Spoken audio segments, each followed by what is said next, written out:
it was harder as a White Sox player last year. It was not a fun experience to be around. It was not a great kind of situation to be a part of, but it's one of those bits where you need to try and grind and you need to get better and you need to try and put things on the thing, and the only thing you can do is come in and be your normal self. I think that's when you're going through trying times like the last couple of years, you tend to put a little bit too much onus on that every single win is important. You try and put a little bit too much pressure on yourself in that regard, whereas if you just be yourself and take every day as it comes, it tends to get a little bit better, and it's a learning curve for everybody involved. When you talk to guys of this year's team, what do they say about they had such a bad start to this year and it really hasn't been picked up too much? Yeah, I mean, it's so far it's like the vibes in there are great. It's unfortunately the wins aren't exactly coming as expected, but it's a better clubhouse to be around than it was last year. And that's the first step. You got to get good people around. You got to get the right kind of mentality coming in, and everything will grow from there. But it's unfortunate the way the kind of the win-loss column has been going. But in saying that, you're probably in a lot more games in April than it shows on the record. There was a lot of close games. There was a lot of games that were late losses or anything like that. So it's I think the record doesn't show how close you guys have been as far as a lot of those games, and that's it sucks, but it's part of the game. How do you look back on your time with the White Sox? Obviously, you signed with the intention of this being a really good team, and then you left after a 100-loss season. Yeah, I don't know how I feel, because that's now the A's and the White Sox, as soon as I've left, have just struggled a little bit. I don't know if it's me leaving or no. It's look, obviously I signed with the intention of it being a long-term window of contention, and it didn't quite come to that way. And it's unfortunate, because you got to take it on the chin. You got to realize that I was part of that. It wasn't just wasn't that guy, it wasn't this guy, it wasn't it. It was that united group, and we failed. We failed the city, we failed the front office, we failed everyone around, we failed the fan base, and that's it's a tough pill to swallow. But you have to understand that look, it's part and parcel of the way things go, unfortunately. And now you got to pick yourself up, dust off, and get back after it. And hopefully hopefully the White Sox can get back to a window of contention here shortly. Give it a couple of years, and I'm sure the guys that are coming up to get the trades they make and hopefully make an impact to the big league club, and we can and they can get back out there. As you can tell, I keep saying we. But yeah, it was obviously a big part of my career and my life. I lived out here for 3 years, and we loved every minute of it. And it was sad to go, but unfortunately for me, it was just time to move on. And I said, lucky I've landed in a great situation under the tutelage of Alex Cora, and I can't wait to be a part of it once I actually get back on the mound. You mentioned Chris. You think he's the right guy to be running this ship over here? Look, I play with Getsy. It's not a small task, kind of where he's at, because you're trying to not only redefine an organization, but you're trying to redefine the entire mantra of how it's been brought up, and it's not an easy task. But in saying that, he's not too far out of the game, so I think he understands the player side of things a little bit, and hopefully that can translate into getting the right frame of mind around the minor league guys that's going to be brought up, because that's where I think it starts. You need to get those guys up that know how to fail. You need to get the guys coming through the minor leagues that are able to be knocked down a couple of pegs with those egos, and that's the thing that I think is going to be big for the organization, is making sure that when the guys come up, if they're told to do something, they do it, no questions asked, and don't bite back, and hopefully that moves in that direction. I feel like I grew up here. This is where I experienced like the lows of my career, and I experienced the highs of my career, and I wouldn't trade any of that for anything else.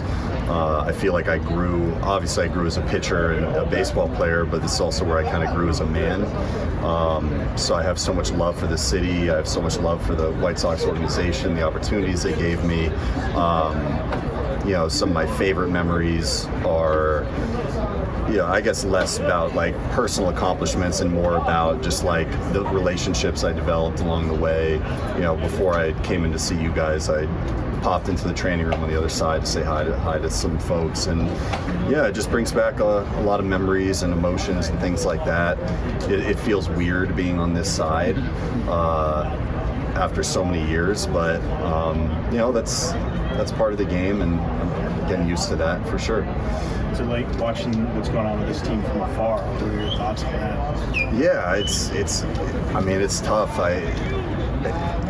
Part of me is always going to root for the team, just because I was here for so long. It's tough to see like the record and everything like that, but at the same time, like it's kind of like it's a process of, I don't know if they're labeling it a rebuild, I don't know what they're saying. It's just that kind of situation you have to go through, you know, that low period to start to like chisel away and figure things out. And you know, that's the one, like, I guess regret or thing that I think back on our time is we went through that period, and then we had that window where we could have really done something special and we just didn't capitalize on it. So, you know, that's always something I look back and be like, damn, you know, I wish we could have done that. The window should have stayed open a little longer. I mean, until we, you know, that's what you guys think. Yeah, I mean, I don't know.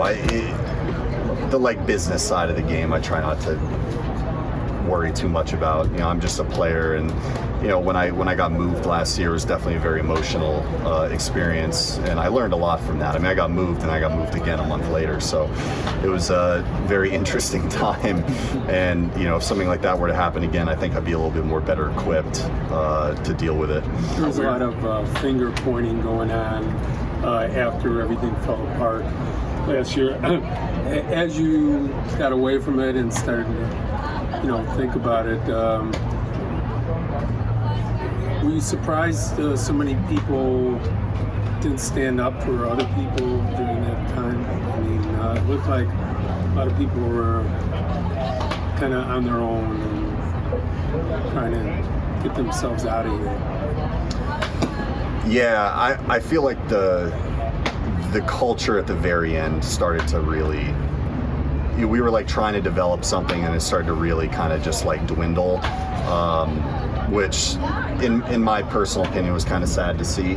I'm not a finger pointer. I'm not a name namer. I don't do that kind of thing. You know, I try to control what I can control as far as like being a good teammate and being respectful to everybody when it comes to, you know, teammates, coaches, front office staff, you guys. Like, I just try to treat everybody with respect, so I'm not going to sit here and be naming any names or anything like that. But it, you know, I do think back on that time, and it you know, there's some things that are like, I know the question gets asked, well, why did this happen? You know, how did it not come together? It's like, sometimes it just doesn't, you know, but at the same time, it is what it is. You know, we all move on. There's always another day. We all silly like the mayor.